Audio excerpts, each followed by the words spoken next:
forward. He will just say, let it be. Right. So, what is God?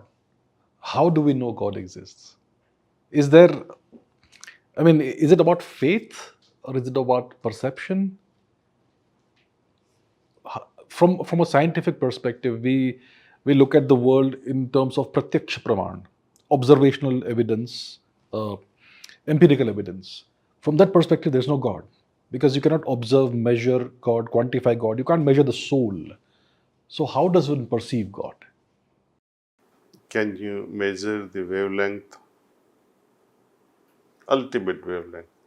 For example, you have this light, solar light. Within light also there are so many spectrums. Beyond certain wavelength you cannot measure. Below certain wavelength you cannot measure. But they are still there. Doesn't mean that they don't exist. They do exist. They do exist. Which are not measurable because there are no machines that can measure it. Our sense organs and our machines cannot measure that. Yes. But more than machine, our senses can perceive them. For example, um, you hear a sound. There are some sounds that goes beyond your auditory perception. Yes. But cat would perceive it. Yes. Right?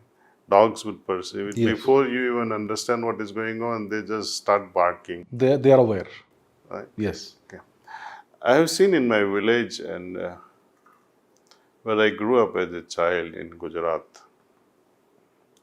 whenever there was death to happen,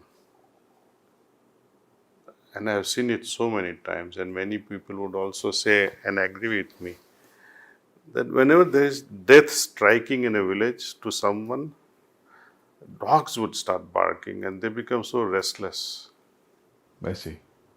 How do they see the spirit will go now? Just because we cannot feel or machines cannot measure doesn't mean it doesn't exist. Let me put differently. Have you observed any child, newborn being, delivered into this world? Yes. Whom did you see? My child. What happened to your wife then? She was Screaming, shouting, crying perhaps? Yeah. Or just cesarean? Caesarean. So nothing to worry, right? Yeah. Soon as baby is delivered, baby begins to Cry. and crying is a symbol that something has come along. We call life force or Atman or soul. It doesn't matter what name you give. There is something that comes along. If baby did not cry, then doctors would run frantically Absolutely. and they tap the body, tilting the body upside down, Yes. stimulating the heart and breath. And still baby doesn't cry. Then everybody would cry. The family, mother would cry. That soul is with us since birth. Life force is with us since birth. And it continues to remain with us till we kick the bucket. Yes. That whole span is we call lifespan. The giver of life, many people choose to give a name Prabhu, Ishwar, Atman. It doesn't matter what we call, as I was saying earlier. And a faith develops that, yes, this must be God. And there must be something that created this also. And we call that as Ishwar again, or Paramatman, or Brahm. Now, you will never understand Brahm. Never. It's like an ant trying to scale Himalayan heights. Yes. For this ant, it may be possible also. But to see this infinity, even physical universe, we cannot fathom. We can't. We cannot. I was just yesterday thinking about that when Earth is moving around the sun, and it has been going on since the creation of the universe, would it be traveling on the same path in the space. There is no path, but would she be covering the same space? I don't think she would ever touch even one spot second time. It's never in the same spot ever, twice. It's not. Because as it moves, sun also is moving, and Around whole the galaxy is moving, and Yes. the galaxy is moving around something, and that something is also moving around Something something bigger. else. Yeah, Yes. and we just cannot comprehend this expanse of this universe. How can we even think of, even conceive the idea of God who has created this entire universe? It's difficult.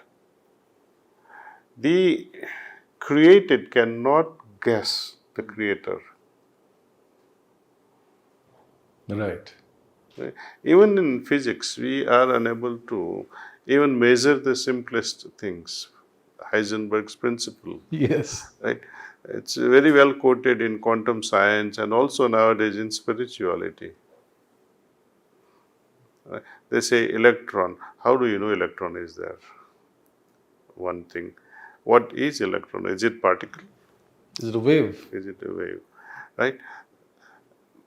But then it is this material less thing that creates the material. Yes. Everything emerges from there.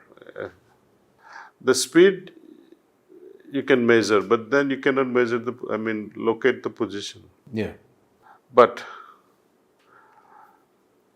if we had something which is more refined, subtler than the electron itself, why are we not able to measure the speed? Because anything that you bombard on electron to measure the speed,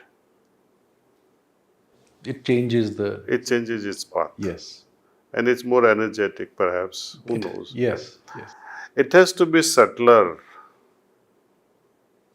softer, so soft that it doesn't change the position and the speed. Yes. But there's nothing. We don't have any such thing.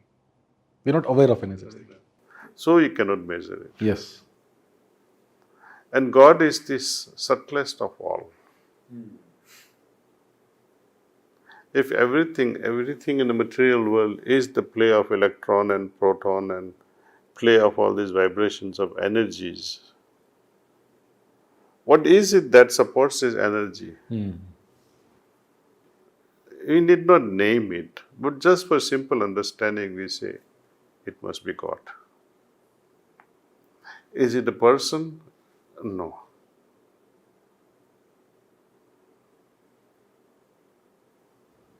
So It's a what is it? principle. It is something that supports the entire universe. A backbone of everything. Impersonal. Impersonal. If you make it personal, then you are in trouble. Then you make him positioned, like fixed electron, but then you won't be able to see the speed with which it moves. Positioning means limiting. And that defies the definition of God, that God is infinite. God is everywhere.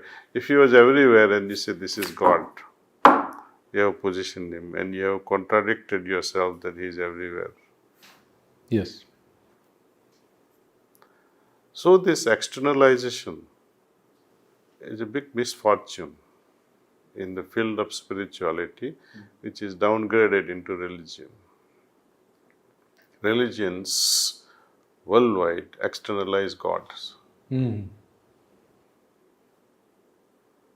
may begin with that, but you have to go beyond all these things, beyond forms. Hinduism gives a space for both. You may begin with Akar, you may begin with the Murti. Yes. It's absolutely fine. There's a room for it in Hinduism.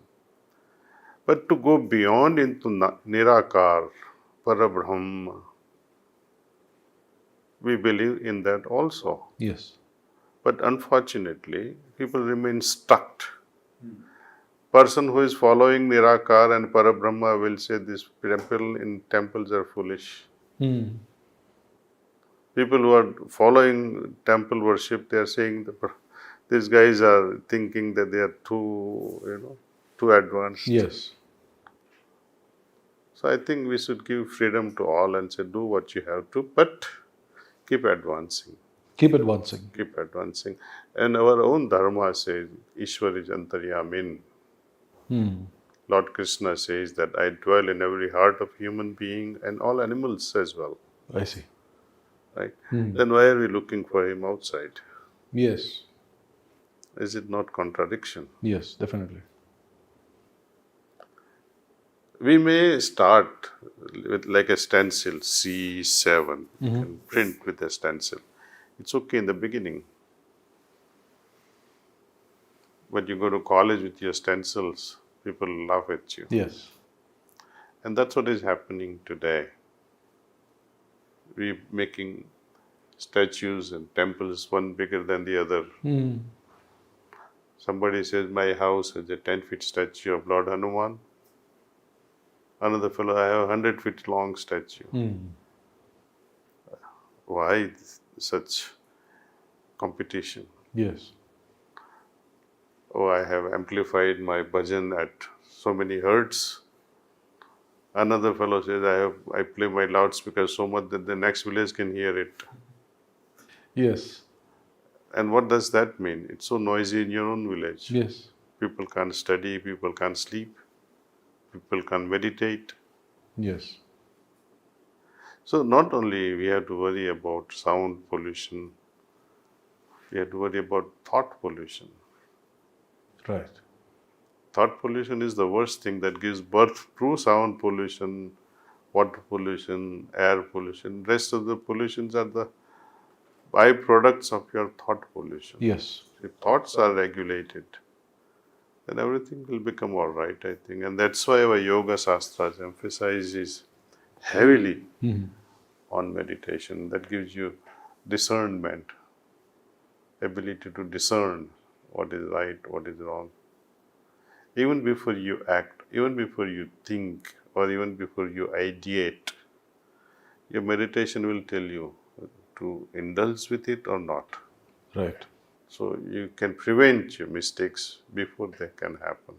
These are all related, interrelated statements. You see, yoga karmasu kausalam. Because you are able to diffuse the problem before it occurs. Right. Yes. You are vaccinating yourself before disease can start. Right. Right. So you have seen a lot of the world, and you've lived a very long life, hopefully much longer. So has the world become a worse place in the past few decades compared to, let's say, the 1970s? I would not say so. I would say world is becoming more and more aware. Okay. Children today are more aware than our previous generations. They're more daring, courageous, fearless. What they need is direction, opportunity. Yes. So what are the big problems the world faces today, in your opinion? Religion. Number one problem today in the world is religion. And why is it a problem? Religion, whenever I identify myself with a religion, Yes. it evokes so much of emotion. Yes. And controlled emotions, I think it always leads to chaos. And if you add all the wars and the disaster that it has created in the world from the beginning of time means ever since we started maintaining history, Yes. you calculate numbers of casualties, calamities, natural calamities versus calamities because of religious wars. Religious war will, I think, lead the pack. And that is going. The unrest throughout the world today is because of religion. We live in oneness of God. Is it feasible? Because people are really adamant and really emotionally attached to whatever religion they follow. How does one bring about such a change? It can change only when you feel in your heart that the God that resides in me the same entity that resides in the other person. When that same sameness is recognized, then you will not fight. And